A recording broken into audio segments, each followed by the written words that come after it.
la decisión está en manos de Hamás. Así que aquí estamos viendo a Hamás tratando de presentar el escenario opuesto, diciéndole a Shalkir Husa que en sus reuniones la semana pasada con los mediadores propusieron un nuevo tipo de marco que exige la implementación completa de la primera fase mientras se llevan a cabo negociaciones sobre la segunda fase. Así que esto básicamente haría que Hamás se salga con la suya. Hamás sigue rechazando el desarme antes de que ocurra cualquiera de esas cosas. También lo van a rechazar después de que suceda, pero no lo van a decir. Así que básicamente están tratando de aparentar que están cooperando con el alto al fuego, con su implementación. Por alguna razón, los mediadores están facilitando esta apariencia. Pero mientras tanto, tenemos a Israel, la administración de Trump y el Consejo de Paz diciendo que Hamás al menos necesita firmar un documento en el que se comprometa al desarme antes de que pueda haber algún avance en la primera fase. Así que estamos en un punto muerto ahora mismo. Los negociadores están tratando de encontrar un avance cediendo ante las demandas de Hamás. Hamás dice que ha dado una respuesta positiva a esta propuesta de los mediadores, pero esto no va a ser aceptado ni en Jerusalén ni en Washington. Hemos estado en este estancamiento durante meses, al parecer.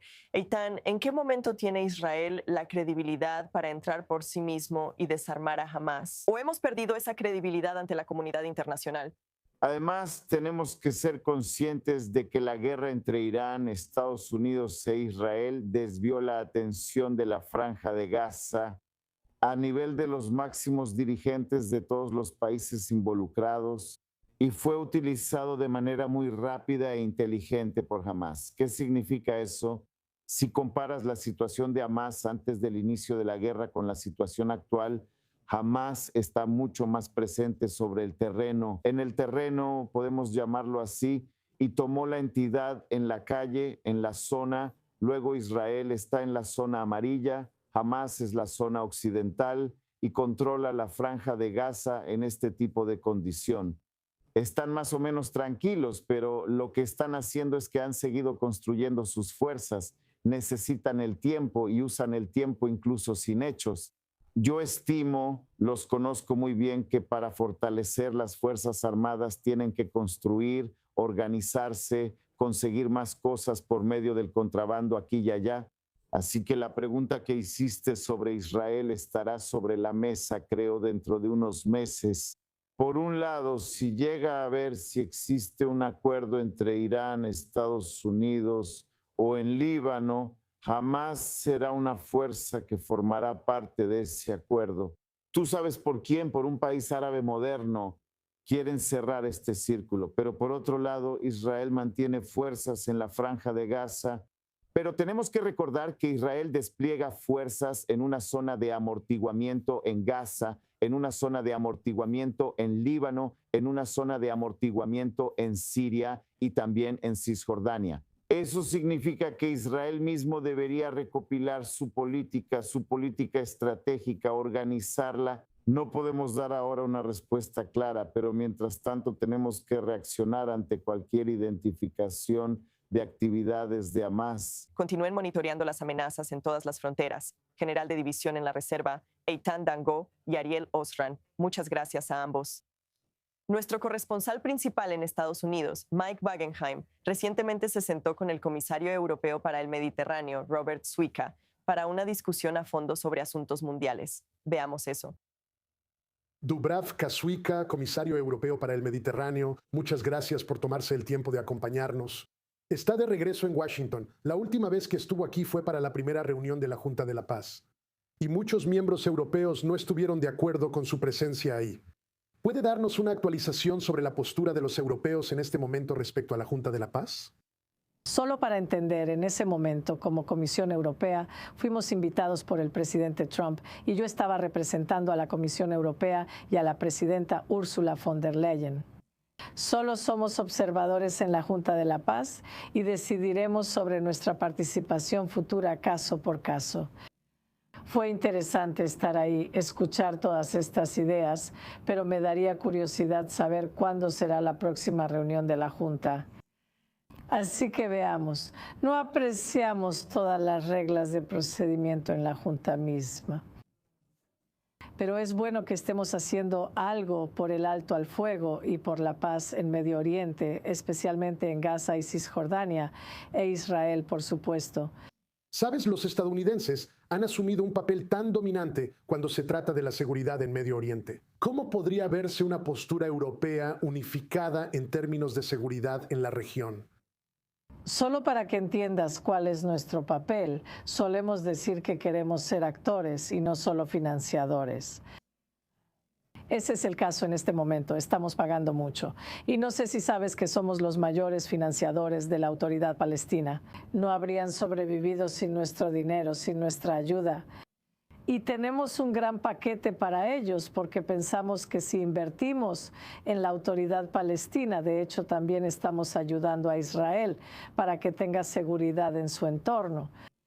Pero, por supuesto, siempre estamos abogando por la solución de 2 estados. Sabemos que el camino hacia ese objetivo es largo y no es fácil, pero al mismo tiempo Israel tiene su derecho a defenderse y esa es nuestra postura. Israel tiene derecho a tener su propio Estado, pero al mismo tiempo todos nosotros debemos acatar el derecho internacional. Y esa es nuestra postura desde la Unión Europea, la Comisión Europea.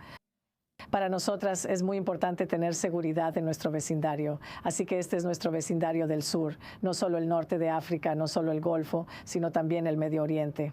Sabemos que la situación es complicada, especialmente ahora con Irán. Al mismo tiempo, sabemos que es importante frenar el programa nuclear de Irán, y este es, hasta donde entiendo, el objetivo principal del presidente Trump. Al mismo tiempo está el objetivo de Israel de acabar con el régimen. Ahí no será fácil, como sabes, pero al mismo tiempo nos gustaría desbloquear el estrecho de Hormuz en este momento. Esta mañana escuché al presidente Trump decir, ¿es el estrecho hormonal o el estrecho de Hormuz? Para él está bien, no es el estrecho de Trump. Pero no es gracioso porque este bloqueo realmente podría desencadenar una crisis global. Y en este momento ya estamos sufriendo por esto porque los precios de la energía están por las nubes. Y para Europa está bien por el momento porque no tenemos petróleo ni combustible de este Golfo Pérsico. Pero porque sabes que tenemos energía de Estados Unidos, tenemos energía de Noruega, de Argelia. Pero al mismo tiempo, poco a poco, esto se va a extender no solo a Europa, no solo a la región, sino también a todo el mundo. Incluso los estadounidenses van a sufrir por esto. Y nuestra posición es que tenemos que desescalar. Tenemos que usar toda nuestra diplomacia y tenemos que estar en la mesa de negociaciones, que es lo que el presidente Trump está haciendo en este momento. Ya conocen los resultados de las negociaciones en Pakistán, pero estamos esperando la próxima ronda de negociaciones para desbloquear el estrecho de Hormuz. La libertad de navegación es muy importante y además, según el derecho marítimo internacional, la navegación debe ser libre. Entiendo cuál es el objetivo del presidente Trump al presionar a Irán, de hecho. Y espero que esto dé frutos al final, porque de lo contrario, como dije, mientras más dure esta crisis, mayor será el impacto económico, lo que significa un impacto económico negativo. Lo que sabemos ahora, participé en una mesa redonda en el FMI, pero ahora sabemos que definitivamente hay una inflación más alta. Y todos nosotros, nuestros ciudadanos y nuestros clientes, tenemos que estar preparados para esta mayor inflación. Así que cuanto antes termine el conflicto, mejor para todos nosotros. Ahora, mencionaste que quieren ser actores, no solo quienes pagan. Ahora, hay algo llamado el Pacto por el Mediterráneo, que está bajo tu supervisión y has desarrollado un plan de acción para implementar ese pacto que presentarás en los próximos días aquí. ¿Qué hay en ese documento y en esa iniciativa que hará que los europeos sean actores y no sigan siendo quienes pagan? Veo que estás muy bien informada. El Pacto por el Mediterráneo es un nuevo marco para todo el Mediterráneo y la región. Es Mediterráneo, pero también es Medio Oriente. También incluye a Irán, Irak, Siria y todos los países, así como a los países del Golfo. Para nosotras es importante tener asociaciones con todos los países y esto es lo que estoy tratando de hacer en este momento. Firmamos acuerdos de asociación, como sabes, con Jordania, con Egipto, con Túnez. Estamos trabajando con Marruecos. También empezamos con Arabia Saudita y también con los Emiratos Árabes Unidos y Qatar. Y también nos gustaría tener todos los acuerdos bilaterales con todos los países de la región una vez que la situación se estabilice. Por ejemplo, ofrecí un acuerdo de asociación integral al Líbano dentro de este marco del Pacto por el Mediterráneo. Desafortunadamente, esta situación no es así. Espero que esto termine pronto y que podamos seguir teniendo al Líbano como el país modelo para el Medio Oriente. Lo que vimos ayer aquí creo que es un buen paso tanto de Israel como del Líbano y espero con ansias la próxima ronda de negociaciones para encontrar la manera de al final prohibir a Hezbollah, que ya está prohibido por la ley libanesa, pero desafortunadamente ellos empezaron este bombardeo. Y por supuesto entendemos que tanto Hamas como Hezbollah, ambos, deberían dejar de recibir financiamiento, de hecho, y entonces sería más fácil, pero en este momento ese no es el caso. Lo mismo pasa con Gaza, porque si Hamas no hubiera dejado las armas, la situación no puede mejorar. Y queremos pasar a la segunda fase de este acuerdo de paz. Desafortunadamente, ese no es el caso. Así que alguien tiene que desarmar a Hamas. No somos nosotras en Europa. Estamos ayudando en lo que podemos, pero la intervención militar le corresponde a alguien más. Así que veamos. Creo que si no es militar, entonces debería ser por medio de la negociación. Y estoy esperando con ansias al enviado especial, que es Nikolai Mladenov, y al Comité Nacional. Desafortunadamente, todavía están en el Cairo.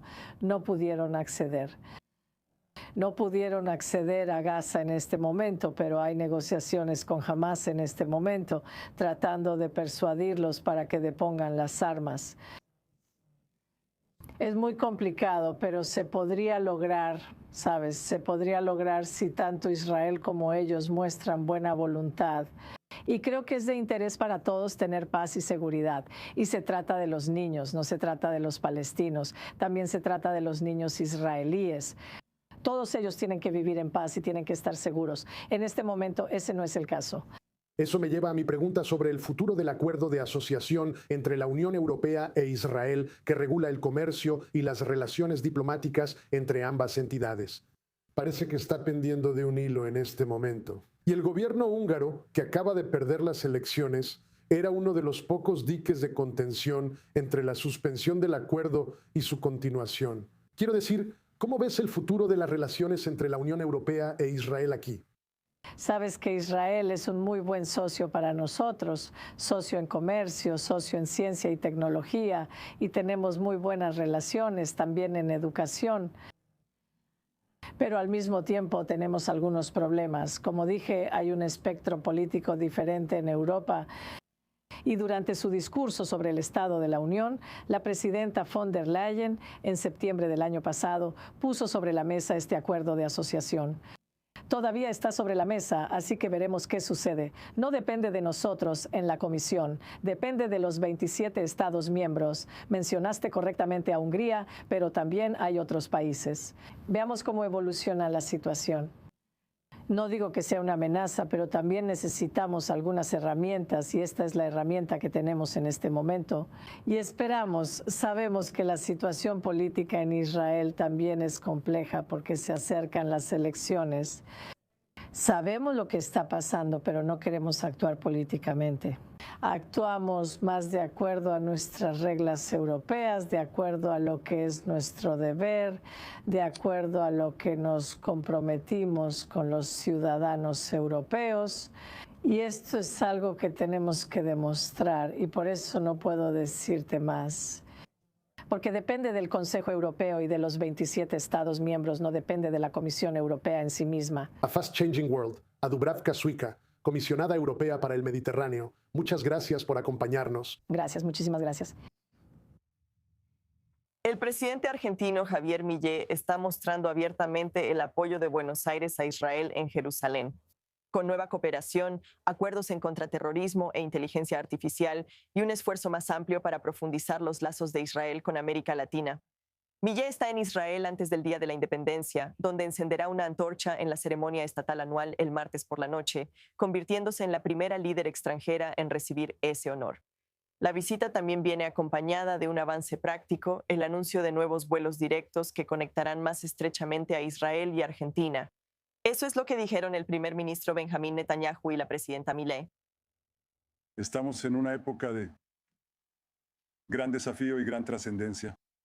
Hemos estado involucrados con Estados Unidos en una batalla contra la gran tiranía de Irán, que aterroriza al mundo, que busca nuestra destrucción y busca derribar a Estados Unidos, busca derribar la civilización occidental. Como la conocemos, hemos logrado cosas enormes, pero aún no ha terminado y en cualquier momento podrían surgir nuevos acontecimientos.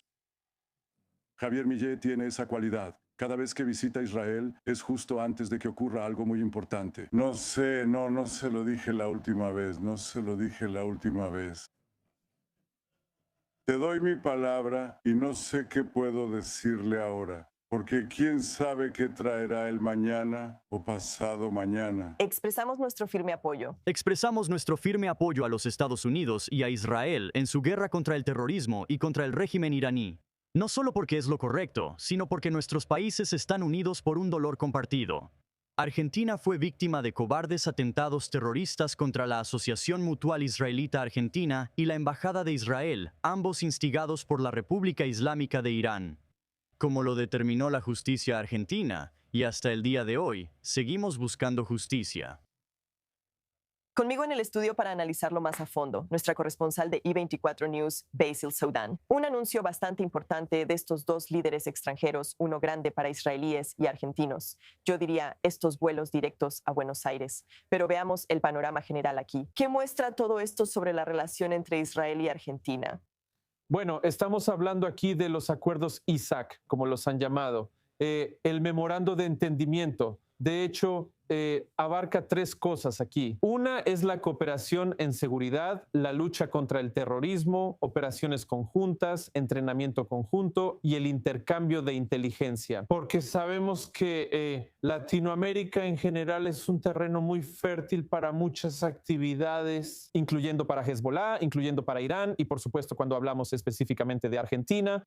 Acusaron a Irán de también orquestar el atentado con bomba de 1993 en la Embajada de Israel en ese entonces. Así que coincide aquí en ese tema, incluyendo también la inteligencia artificial, el financiamiento de células terroristas, las redes que operan ahí usan inteligencia artificial y también usan criptomonedas. Esto es parte del tema aquí con el que la cooperación estará lidiando y, como mencionaste, la nueva ruta de Irán. Por cierto, no es la primera vez que los israelíes y los argentinos hablan de esto. Ya se había propuesto antes. Al menos están prometiendo que va a empezar a operar a partir de noviembre de este año.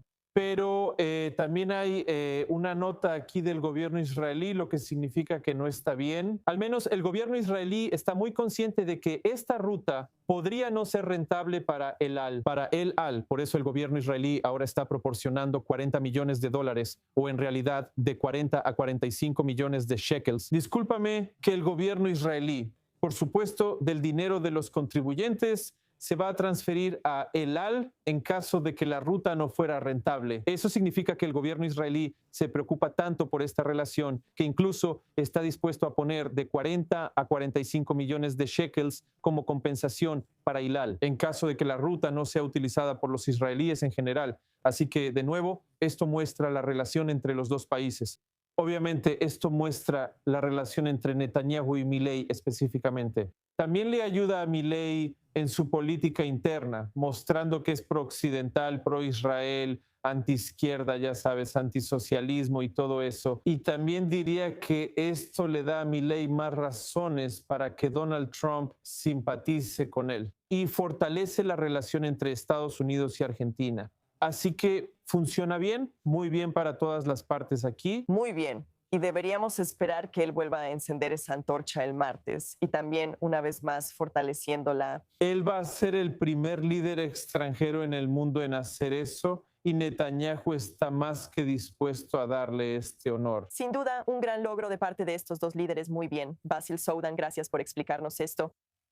Y con eso es todo lo que tenemos para esta última edición de I24 News. Pero antes de irnos a una pausa, echa un vistazo a nuestra programación para que puedas asegurarte de encontrarnos de nuevo al aire aquí en I24 News. Vamos a irnos a una pausa, pero regresaremos de nuevo al inicio de la próxima hora, 10 p.m. hora de Israel, que son las 3 p.m. hora del Este, con más actualizaciones de noticias, así que no te vayas a ningún lado. Acompáñanos de nuevo aquí en I24 News. Hasta entonces, soy Nicole Sedig, gracias por sintonizarnos.